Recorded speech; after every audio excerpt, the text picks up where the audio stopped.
جمعية الدعوة والإرشاد وتوعية الجاليات بمحافظة بدر.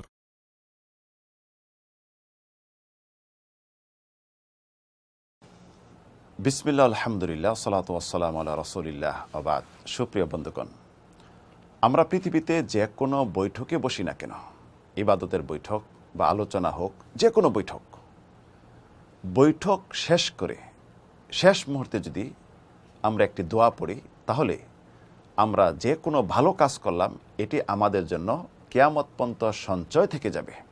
আর যদি এই বৈঠকে কোনো পাপের কাজ হয়ে যায়, তাহলে এটি মোচন হয়ে যাবে।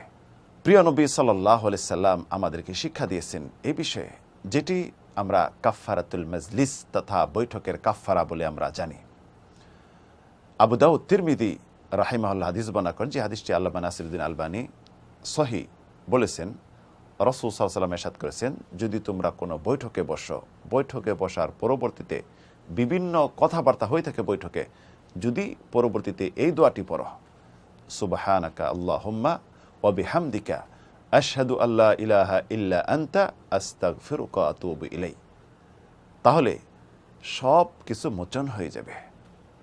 কারণ কি পড়লেন আপনি, একটু চিন্তা করেন। সুবহানাকা আল্লাহুম্মা ওয়া বিহামদিক, হে প্রভু, আমি আপনার প্রশংসার সাথে পবিত্রতা বর্ণনা করতেছি।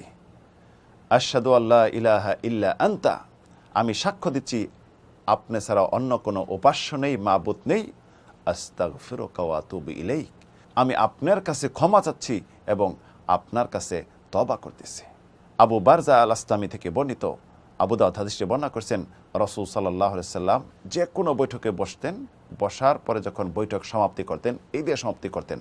মা আয়েশা রাদিয়াল্লাহু আনহা বলেন, রাসূল সাল্লাল্লাহু আলাইহি সাল্লাম যে কোনো বৈঠকে বসতেন, কোরআন তেলাওয়াত হোক, নামাজ হোক, বৈঠক যখন শেষ করতেন এই দোয়াটি পড়তেন।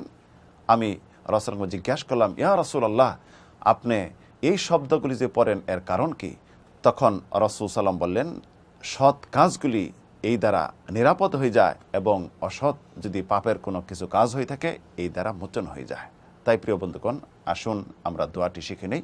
সুবহানাকা আল্লাহুম্মা ওয়া বিহামদিক আশহাদু আল্লা ইলাহা ইল্লা আনতা আস্তাগফিরুকা ওয়া আতুবু ইলাইক।